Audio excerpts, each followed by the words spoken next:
오늘 스가랴 8장의 본문 말씀을 통해서 은혜를 참 많이 받게 하는 것은 하나님께서 내가 말씀하신다, 내가 여호와의 말이니라, 그렇게 자꾸 말씀하신 거예요.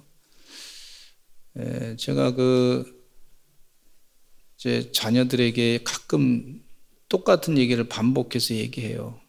그러면 자녀들이 뭐라냐면 또 얘기하냐고 그러더라고.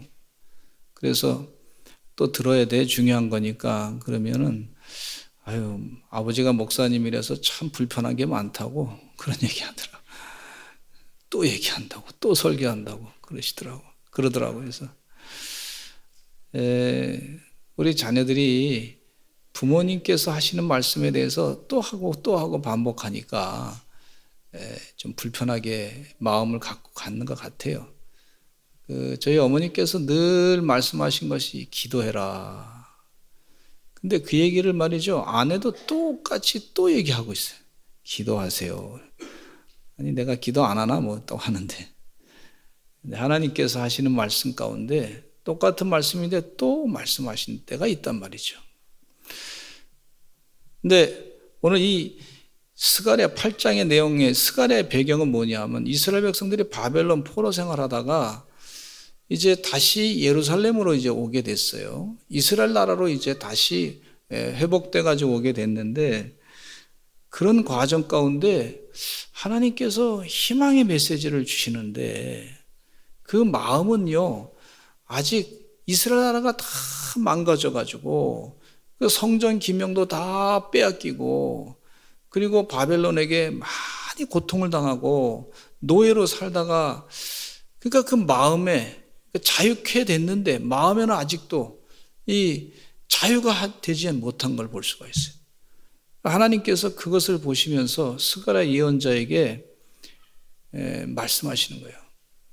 하나님께서 이스라엘 나라를 회복시킬 것이다, 그 예언의 말씀을 자꾸 하시는데, 학계 예언자하고 같은 말씀을, 맥락이 같은 말씀을 또 해주시는 것을 볼 수가 있어요.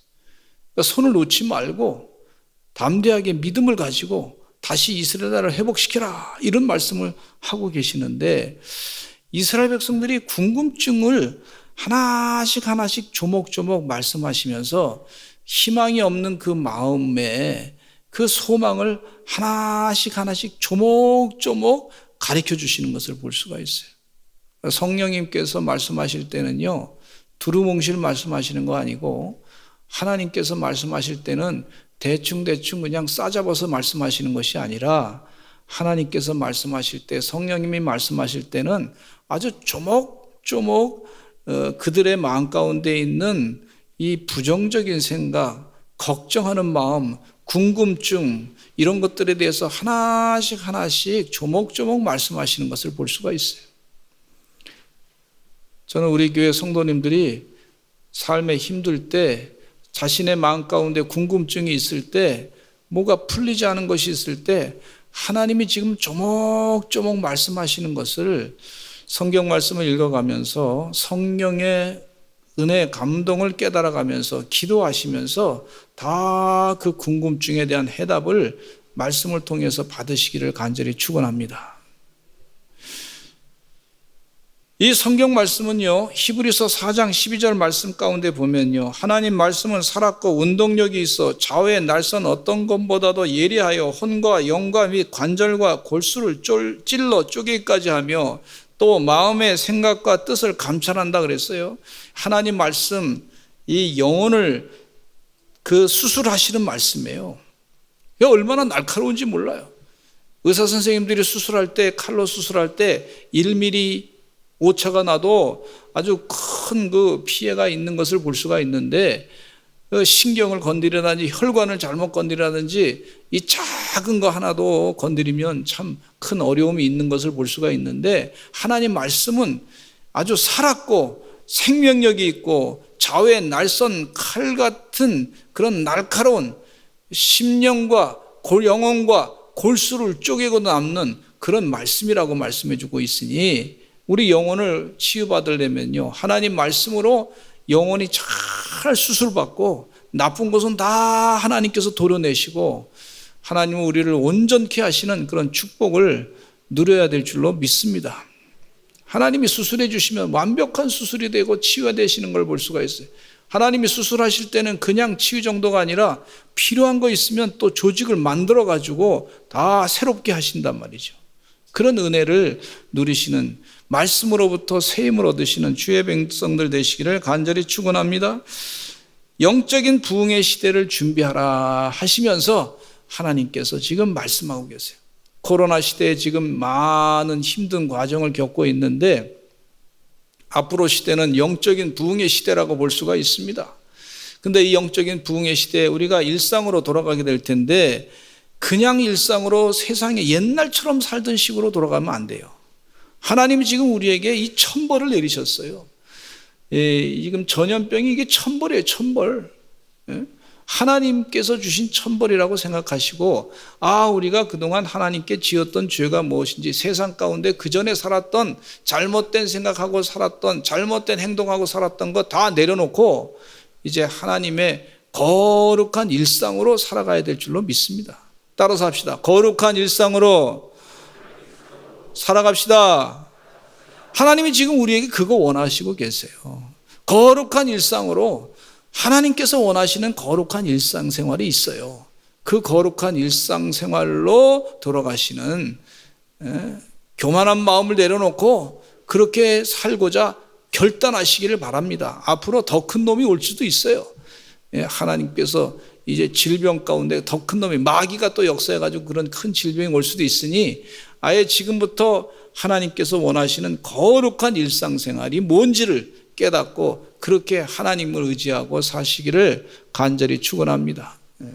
하나님께서 그 훈련을 지금 우리에게 시켜주시고 있어요.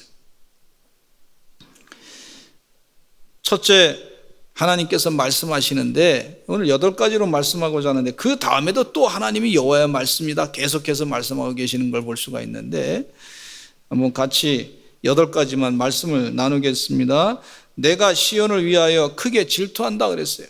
우리 스가랴 8장 1절과 2절에 하나님께서 말씀하시는 내용을 읽겠습니다. 시작. 만군의 여호와의 말씀이 임하여 이르시되 또 만군의 여호와가 이같이 말하노라. 1절과 2절 가운데 하나님께서 말씀하시는데, 아니 한번 만군의 여호와가 말씀하신다 그리고 쭉 설명하면 될 텐데 그렇게 하지 아니하시고 하나님께서 말씀하신다, 하나님 말씀하신다, 하나님 말씀이 옳은 말씀이다, 하나님 말씀을 들으라, 이스라엘 백성들아 쉐마, 들으라 지금 그런 말씀하고 계세요.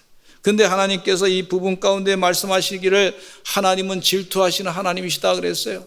아니 하나님이 질투하시는 하나님이시라고 하는 것은 분명히 알겠는데 이스라엘 백성들을 향해서, 예루살렘을 향해서 하나님께서 질투하신다, 시온에 대해서 질투하신다 그렇게 말씀하시는 내용이 무엇인가?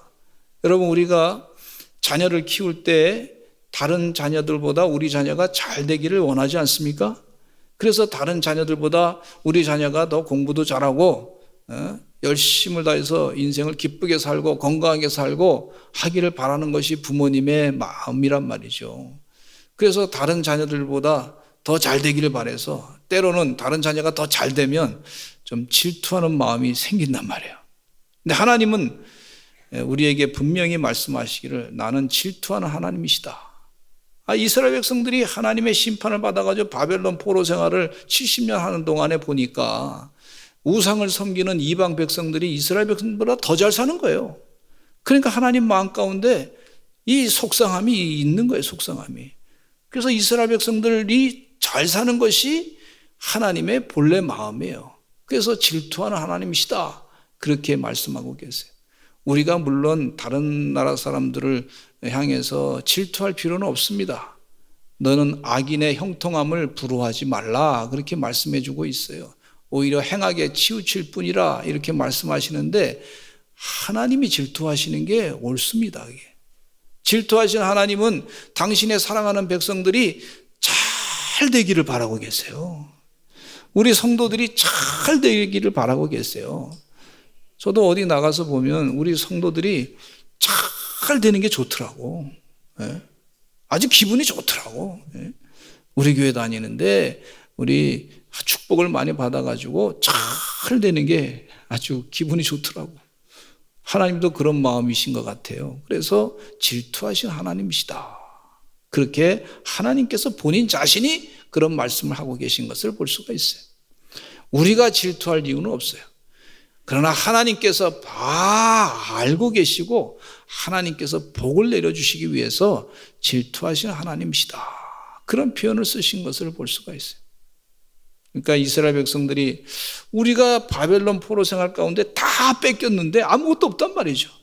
그런데 하나님께서 보시니까 알고 있어요. 헐벗고 굶주리고, 그런 다른 백성들은 잘 사는데 하나님께서 마음 가운데 질투하는 마음을 갖고 계시면서 이 백성을, 내 백성을 축복해야 되겠다, 이런 마음을 갖고 계신 것을 볼 수가 있어요.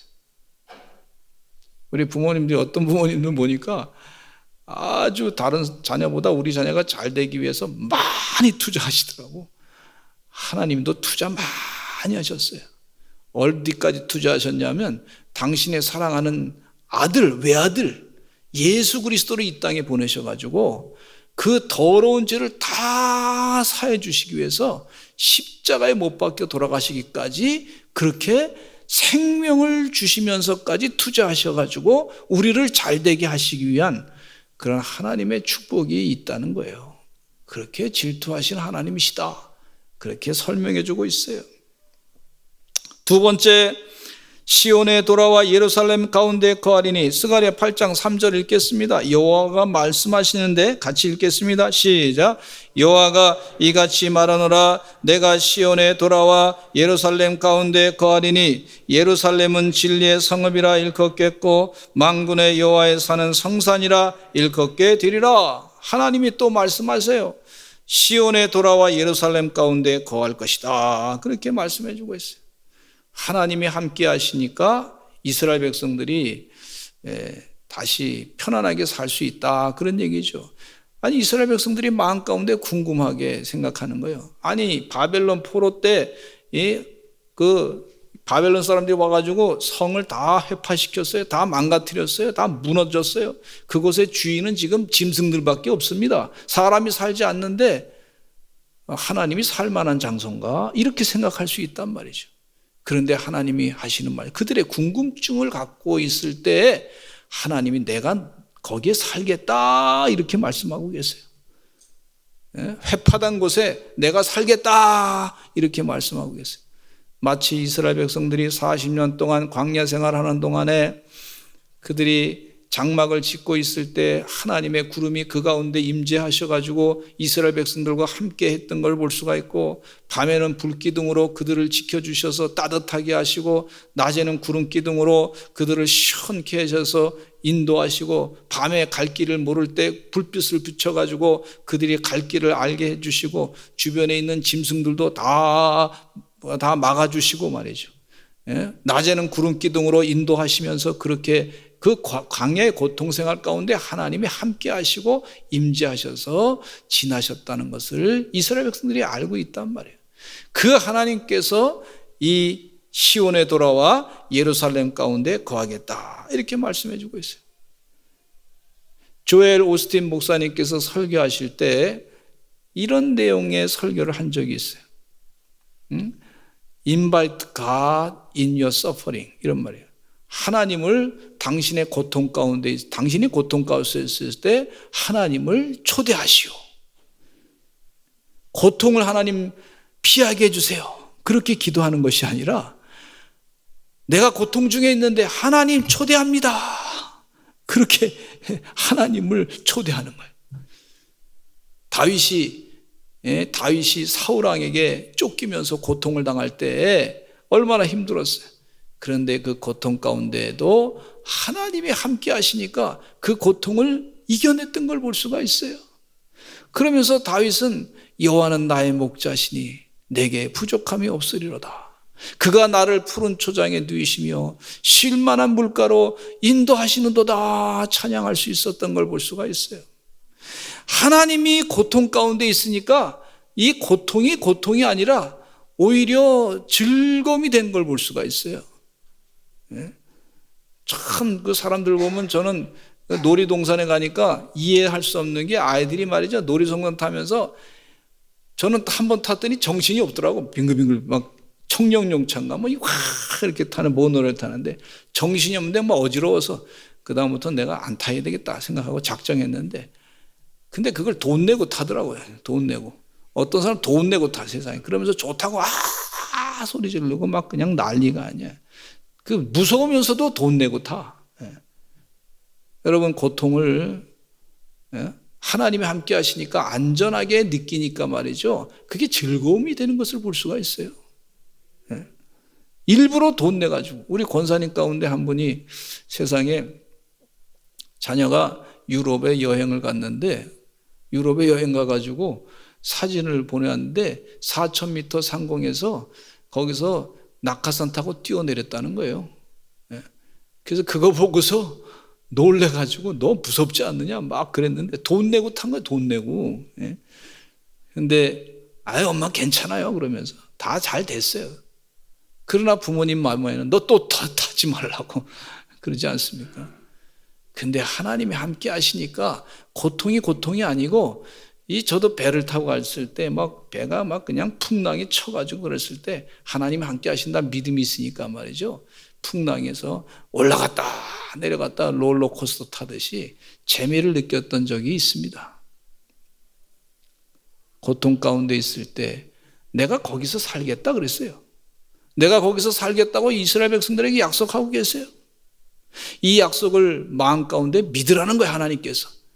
그냥 희망이 아니고 믿으라는 거예요. 하나님께서 함께 하시겠다. 주의 은혜 가운데 우리 사랑하는 성도들이 하나님이 함께 하심을 믿으시고 사시기를 간절히 축원합니다. 또 세 번째 하나님이 말씀하셔요. 이스라엘 백성들에게 예루살렘 길거리에 늙은 남자들과 늙은 여자들이 소년과 소녀들이 가득하다 그랬는데 스가랴 8장 4절로 5절 말씀 읽겠습니다. 시작. 만군의 여호와가 이같이 말하노라. 예루살렘 길거리에 늙은 남자들과 늙은 여자들이 다시 앉을 것이라. 다 나이가 많음으로 저마다 손에 지팡이를 잡을 것이요 그 성읍거리에 소년과 소녀들이 가득하여 거기에서 뛰놀리라. 이렇게 말씀하고 계세요. 이스라엘 백성들이 지금 궁금한 게 뭐냐면 이 바벨론 포로 생활하다 보니까 그 예루살렘의 성이 다 회파돼가지고 사람이 다 없는 거예요. 그런데 어떻게 이 성이 다시 회복되겠습니까? 그런데 하나님이 약속하시는 거예요. 스가랴 선지자를 통해서 약속하시기를 그 성읍에 어른들이 노인들이 많이 살 것이다. 또 어린아이들이 많이 살 것이다. 이렇게 분명하게 말씀하고 계세요. 이게 하나님의 약속의 말씀이에요. 아주 조목조목 희망의 메시지를 조목조목 해주시는 것을 볼 수가 있어요. 무두셀라는 969세를 살았습니다.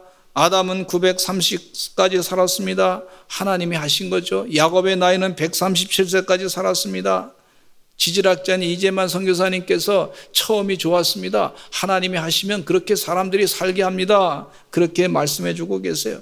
평안하게 살게끔 하나님이 만들어 주시겠다는 거예요. 할렐루야.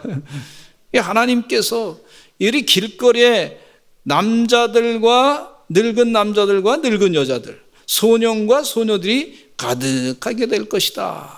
그렇게 말씀해 주고 계시니 이스라엘 백성들은 믿어라는 거예요. 믿어라. 하나님이 그렇게 하겠다. 그렇게 말씀해 주고 계셔요. 또 네 번째, 남은 백성의 눈에는 기이하려니와 하나님의 눈에는 당연한 것이다 그랬어요. 그런 일이 벌어져? 있을 수 없는 일 아니야? 그런데 스가랴 8장 6절에 같이 읽겠습니다. 시작. 만군의 여호와가 이같이 말하노라. 이 일이 그날에 남은 백성의 눈에는 기이하려니와 내 눈에야 어찌 기이하겠느냐. 만군의 여호와의 말이니라.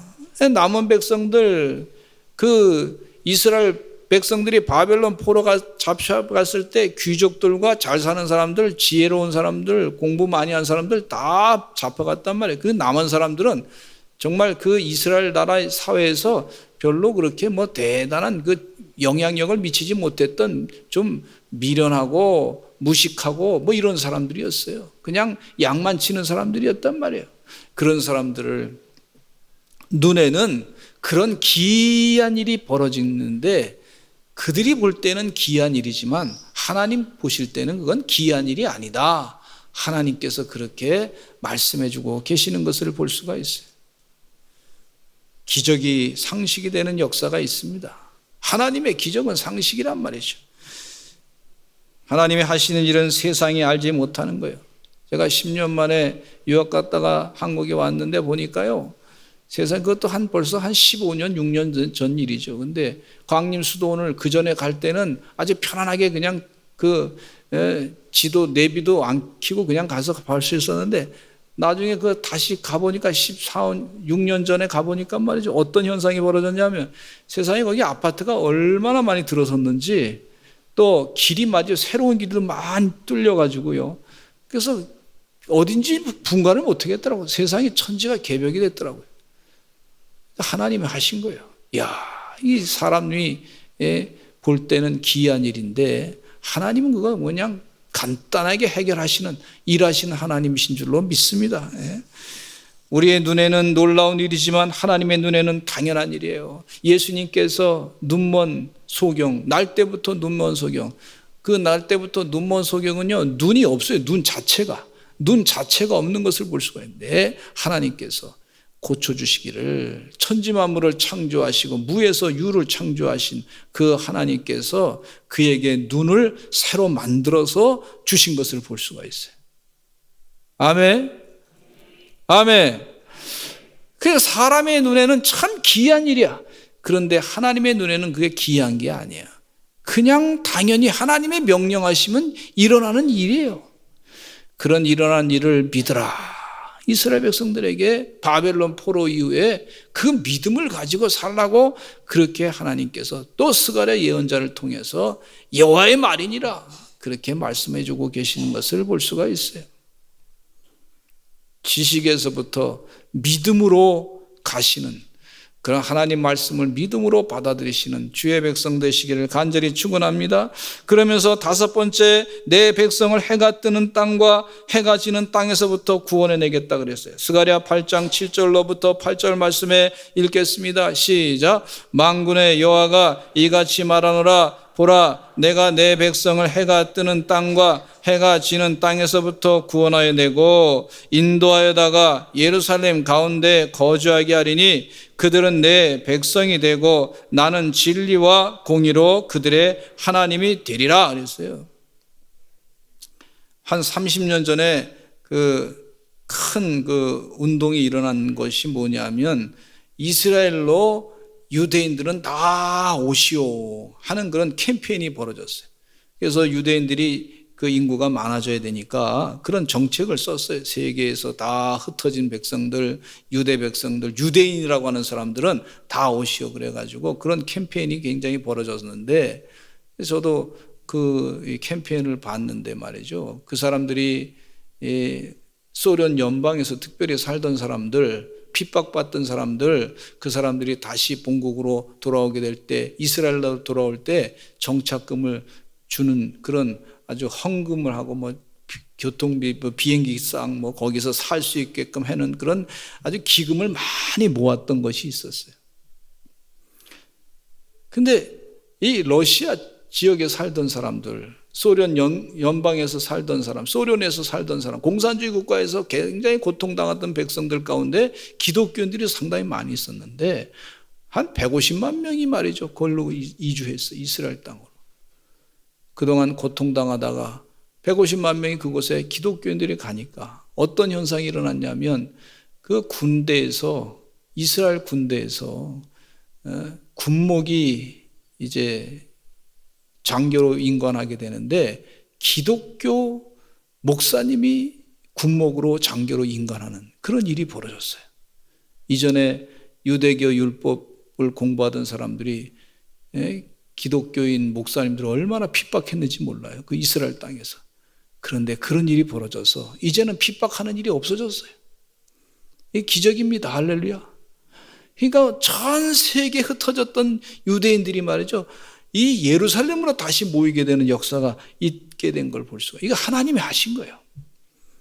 이스라엘 백성들이 야곱의 아들 요셉이 애굽에 갔을 때 기근이 난 다음에 하나님께서 그 백성들 70명을 고센 땅으로 야곱과 그 가족들 70명을 이주하게 하시고 한 400년이 지난 다음에 200만 명이나 되는 큰 민족을 하나님이 만드셨어요. 그리고 다시 그 백성을 애굽에서부터 출애굽하게 하시고 약속의 땅 가나안 땅으로 이끌어 가시는데 그 숫자가 줄지 않았습니다. 여러분, 하나님이 하시는 거, 세계 역사를 주장하시는 하나님의 역사를 믿고 사시기를 간절히 축원합니다. 하나님이 지금도 그 말씀 계속하세요. 한순간에 다 이루어진다, 하나님이 하시면. 그 희망의 메시지를 자꾸 갖고 살라. 아무것도 없는 것 같아. 황폐한 땅이야. 그런데 그곳에 하나님께서 전 세계에서 사람 백성을 모아가지고 불러서 그렇게 구원해 낼 것이다. 정말 역사 가운데 그런 일이 벌어지기를 바벨론 포로 생활이 끝나고 페르시아 제국의 고레스 왕이 말이죠. 정권을 잡게 됐을 때 보니까 고레스가 칙령 내려가지고 전 페르시아에 있는 그 사람들 가운데 유대인들은 전부 이 이스라엘 땅으로 가시오. 가기 원하는 사람은 다 가시오. 그래서 그 자기 본국으로 이주했던 역사가 있습니다. 이게 하나님이 하시는 줄로 믿습니다. 그대로 다 이루어졌어요. 여섯 번째, 손을 견고히 할지어다. 그러니까 이스라엘 백성들이 다 땅이 회파되고 말이죠. 예루살렘이 다 멸절되고 그랬는데 그런 백성들이 손을 놓고 있어. 일을 안 하는 거예요. 그러니까 하나님께서 하시는 말씀이 이 스가랴 8장 9절로 10절 말씀에 이런 말씀하고 있어요. 같이 읽어보겠습니다. 시작. 만군의 여호와가 이같이 말하노라. 만군의 여호와의 집 곧 성전을 건축하려고 그 지대를 쌓던 날에 있었던 선지자들의 입의 말을 이날에 듣는 너희는 손을 견고히 할지어다. 이날 전에도 사람도 삭슬 얻지 못하였고 짐승도 삭슬 받지 못하였으며 사람이 원수로 말미암아 평안히 출입하지 못하였으니 내가 모든 사람을 풀어 서로 치게 하였느니라. 즉 하나님께서 심판을 그동안 그렇게 하셨는데 삭도 못 받고 거기서 일을 아무리 해도 소용없는데 이제는 손을 견고히 하라. 이제 삭을 받을 수 있을 것이고 일한 만큼 대가를 다 받을 것이다. 그런 복을 주시겠다고 하나님이 약속하신 것을 볼 수가 있어요. 주님 은혜 가운데 소망을 가지고 견고히 손을 견고히 하셔서 부지런히 움직이시는 그런 이스라엘 백성들이 되라 말씀하고 계시는데 하나님의 백성들은요, 이 코로나 시대 가운데서도 부지런히 살아야 될 줄로 믿습니다. 견고히 해야 될 줄로 믿습니다. 하나님의 영광을 드러내기 위해서 손을 부지런히 움직이시는 견고한 삶 백성들, 은혜의 종들이 되시기를 간절히 축원합니다. 일곱 번째, 평강의 씨앗을 얻을 것이라. 그렇게 하나님께서 말씀해 주고 있어요.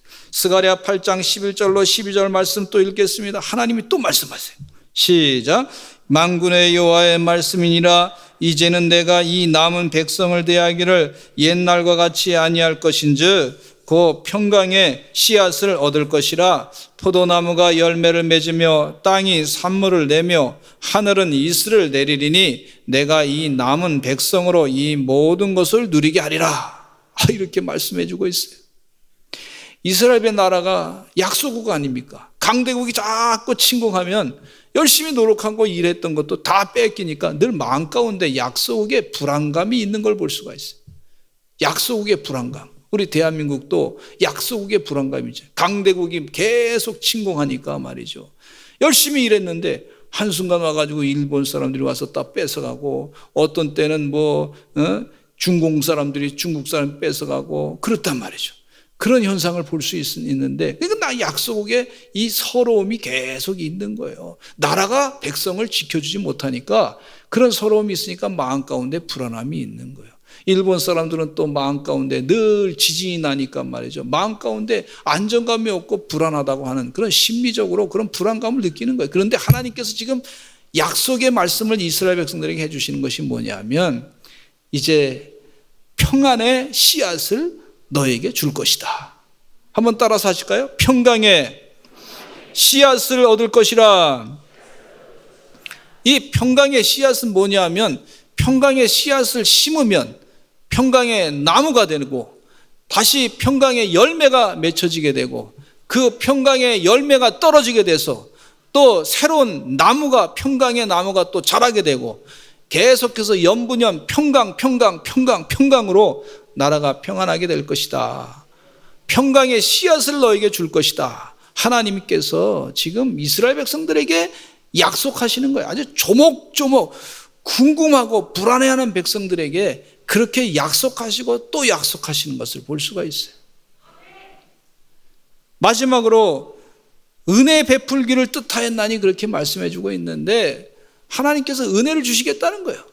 스가랴 8장 14절로부터 15절 말씀 읽겠습니다. 시작. 만군의 여호와가 이같이 말하노라. 너희 조상들이 나를 경노하게 하였을 때 내가 그들에게 재앙을 내리기로 뜻하고 뉘우치지 아니하였으나 이제 내가 다시 예루살렘과 유다 족속에게 은혜를 베풀기로 뜻하였나니 너희는 두려워하지 말지니라. 이스라엘 백성들이 그동안 하나님의 뜻을 어겨서 하나님께서 심판의 몽둥이로 바벨론을 사용했는데 이제는 그 일을 그치고 이젠 내가 너에게 은혜 베풀기를 원하노라. 은혜는 하나님의 거저 주시는 거예요. 공짜예요, 공짜. 네? 은혜. 하나님의 은혜 아니면 우리가 살 수가 없잖아요. 그러니까 하나님의 은혜가 넘치니까 너희는 두려워하지 말지니라.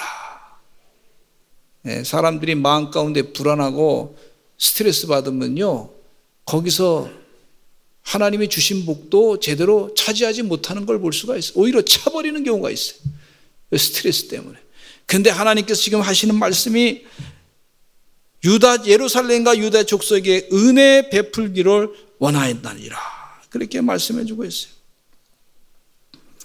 아브라함에게 하나님은 소돔과 고모라를 멸망시키겠다고 했어요. 그런데 아브라함이 하나님께 은혜를 구하기를 하나님 의인 10명만 있으면 멸망시키지 않겠습니까? 그랬더니 하나님께서 약속하시기를 의인 10명만 있으면 내가 멸망시키지 않겠다. 그렇게 약속했어요. 그게 하나님의 은혜입니다. 그런데 하나님께서 은혜를 그렇게 베풀어 주니까 그동안 이스라엘 백성들이 은혜가 없을 때는 거짓말하고 아주 남의 것을 빼앗가지고 자기가 당장의 순간에 먹는 것만 생각했던 그 백성들에게 하나님께서 은혜 베풀어 주시니까 삶이 바뀌어지게끔 그렇게 하시는 걸 볼 수가 있는데 스가랴 8장 16절로 17절 말씀 읽겠습니다. 시작. 너희가 행할 일은 이러하니라. 너희는 이웃과 더불어 진리를 말하며 너희 성문에서 진실하고 화평한 재판을 베풀고 마음에 서로 해하기를 도모하지 말며 거짓 맹세를 좋아하지 말라. 이 모든 일은 내가 미워하는 것이니라. 여호와의 말이니라. 이렇게 말씀해 주고 있어요. 여러분, 불안하면 거짓말을 많이 합니다. 남의 것을 쉽게 거짓말을 하고 남의 것을 쉽게 토색하려고 하는 그런 습성이 인간에게서 나옵니다. 근데 하나님께서 지금 그걸 아시고 이스라엘 백성들에게 그동안의 잘못된 습성을 다 내려놓고 하나님께서 원하시는 진리만을 말하고 공의를 가지고 재판하고 서로 해하기를 마음에 서로 해하기를 도모하지 말아라. 그렇게 권고하고 계신 것을 볼 수가 있어요. 우리가 복의 근원으로 살아야 될 줄로 믿습니다. 이 하나님 말씀을 듣고 주의 뜻대로 살아가 복의 근원으로서 세상의 빛과 소금 역할을 감당하는 주의 백성들 다 되시기를 간절히 축원합니다. 코로나로 인해서 감옥과 같은 곳에서 지금 살고 있는데 주의 은혜 가운데 하나님이 주신 말씀을 믿음으로 받아들이고 그 말씀대로 살아가시는 우리 귀한 주의 종들 되시기를 간절히 축원합니다. 우리 다 같이 주여 한번 해주시고 통성으로 기도하겠습니다. 하나님의 복의 근원 되게 하여 주시옵소서. 주여 한번 해치고 기도하겠습니다. 주여 아버지 하나님이여, 하나님께서 또